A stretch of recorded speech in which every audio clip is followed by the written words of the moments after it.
Hello everyone. Now let's discuss about rotation matrices in 2D and 3D. Okay. And what is this rotation matrices and why it is required? So you can see the rotation matrices are fundamental in robotics because a robot must describe not only where an object or end effector is but also how it is oriented. Now what does this mean? Here you can see the robotic arm, right? If I know the x, y, z coordinate, so I just have the information about the position of the end effector. I don't have the orientation of that end effector. Whether that end effector is looking upward or downward or slightly at particular angle, I don't have any other information about this one. Okay. So that's why in robotics we want pose. What is this pose? Pose is nothing but position plus orientation. Okay. So pose is basically a what? Position plus orientation. Remember this one. And rotation matrices are one of the way to represent the orientation, we can say.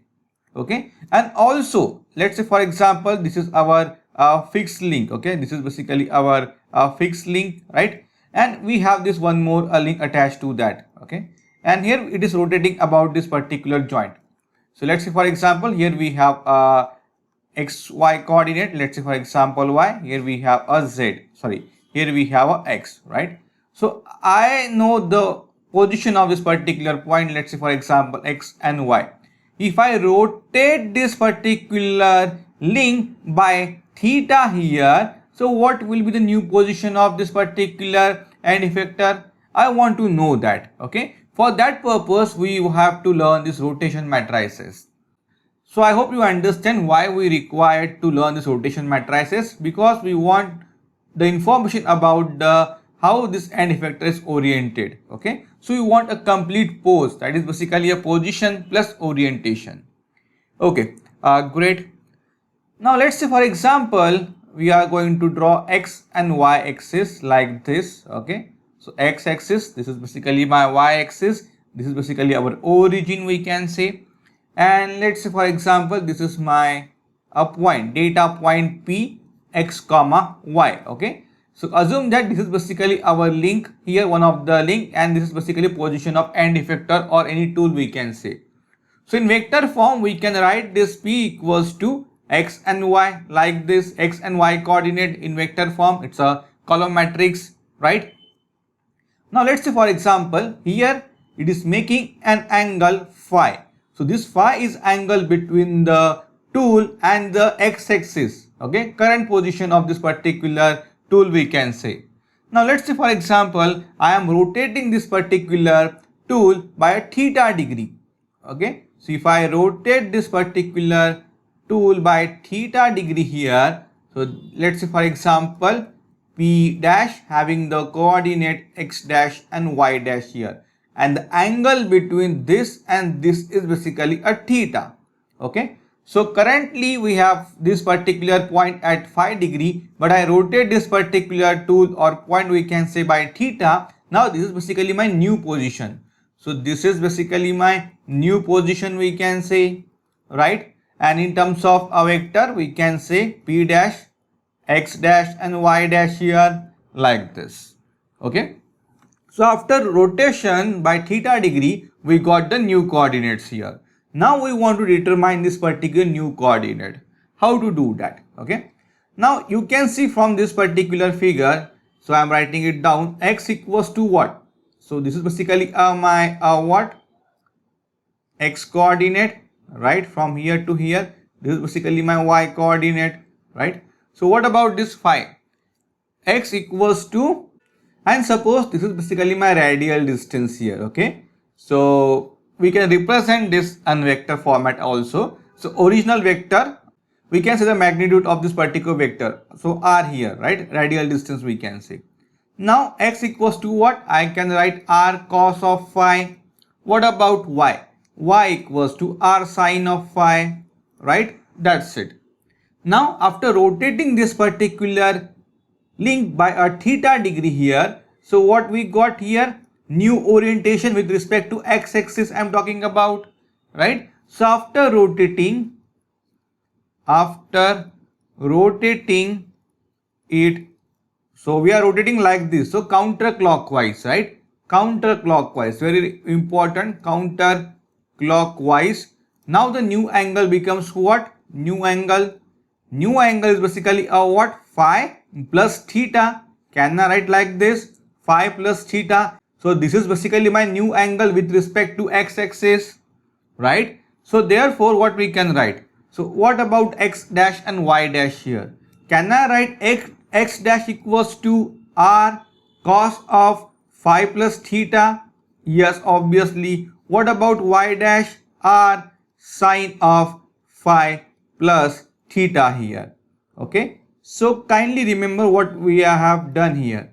So we have taken the new angle, that is basically cos of phi plus theta. Okay. And we have just follow this particular thing here. Okay. So x dash equals to r cos of phi plus theta and y dash equals to r sine of phi plus theta. We have just follow simple geometry here, right?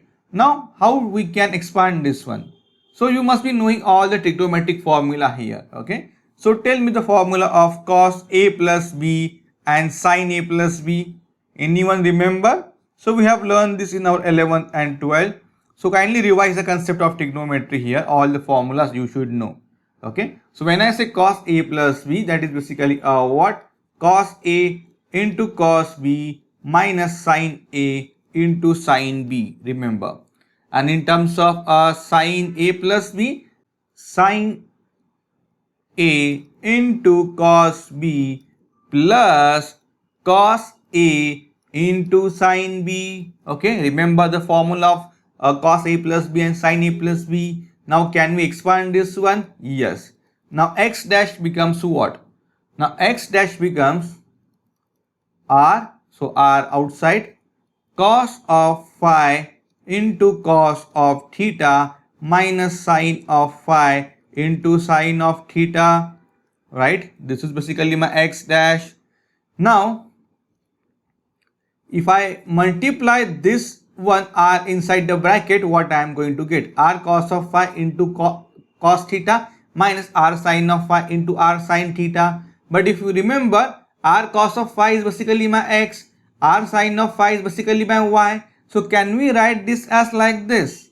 X dash equals to, now see, equals to r cos of phi will be my x, then cos of theta minus r sin phi will be my y minus sine of theta, right? So new coordinate x dash will be x cos of theta minus y sine of theta. Very important point to remember. Okay. So IMP point number 1, very important one. Similarly, we can do it for y dash also. What about y dash?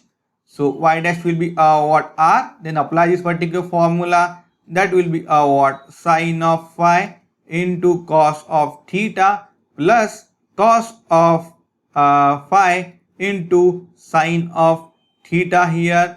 And if you observe, again we can do the same thing. R sine of phi is basically a y, and r cos of phi is basically a what? Theta. So you can see y dash now r cos of theta. So r sine of phi is basically a what? Y cos of theta, and here we have x sine of theta. That's it. Very important point to remember. Y dash and x dash. Okay. So I hope you remember what we have done here. We have simple taken the one point, and with the link having the radial distance r, we have rotated that by degree theta, and initially that particular link is having the angle phi with the x-axis, and rest is just the mathematics what we have done. Okay. So just note it down what we have got, x dash and y dash here. Okay. So let me write it down here. We got two new things for a new point, that is basically what? X dash equals to x cos of theta minus y sine of theta, and here we got y dash equals to x sine of theta plus y cos of theta, right? Now can we write this down in terms of matrix form?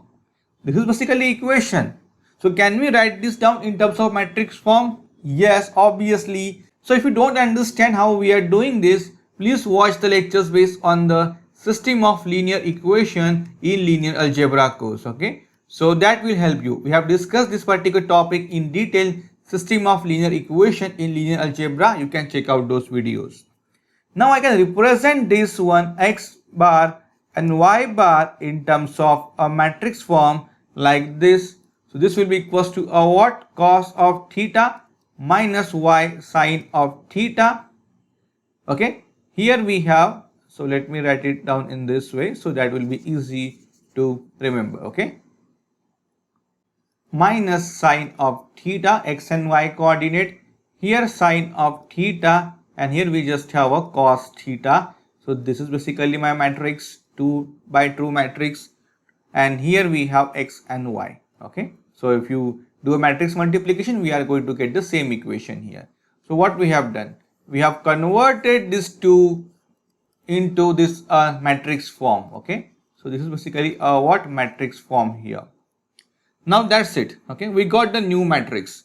Now let's say, for example, this is basically what we are saying, r theta, rotational matrix in 2D. So r theta is nothing but this one, cos of theta minus sine of theta, sine of theta, cos of theta. That's it. Is basically what? Is the two-dimensional rotation matrix. Okay, I hope you understand what we have done simple here. And remember, this theta is rotated in the counterclockwise direction. So theta is basically a what? Counterclockwise rotation.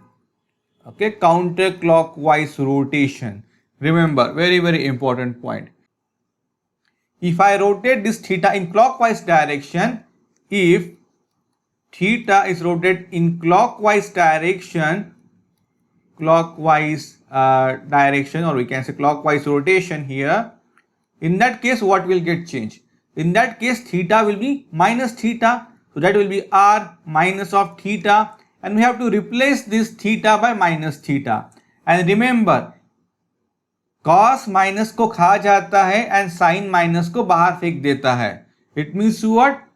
Cos of minus theta will be what? Cos theta, and sin of minus theta will be equals to minus sin theta. Cos minus को खा जाता है, sin minus को बाहर फेंक देता है. That's it. So if I replace this minus theta here, what we are going to get? Cos theta minus sin theta minus theta will be what? Minus will get plus sin of theta, and here we are going to get minus sin theta, and here we are going to get cos theta. This is basically what? Rotation matrices in 2D for theta in clockwise rotation. Okay, so you just remember this particular thing. So for theta in counterclockwise rotation, we have this particular rotation matrix. That's it. This is basically, we can say, we have just replaced the value of theta by minus theta here. That's it. Okay, but main thing is this one. Okay, so I hope you understand what we have discussed in this particular video. Okay, and let's say, for example, we have this particular point. So let's say, let's consider one point p equals to 1, 0, and now I am saying that we have rotate it counterclockwise by any degree. Let's say, for example, 90 degree here. Okay, so what will be a new position here? New position, let's say, for example, q, that is basically x and y here. Q, x and y will be what? So that rotation matrix r theta into this p here, that is basically what? Cos of theta. So cos 90 degree minus sin 90 degree, sin 90 degree, and here we have cos 90 degree.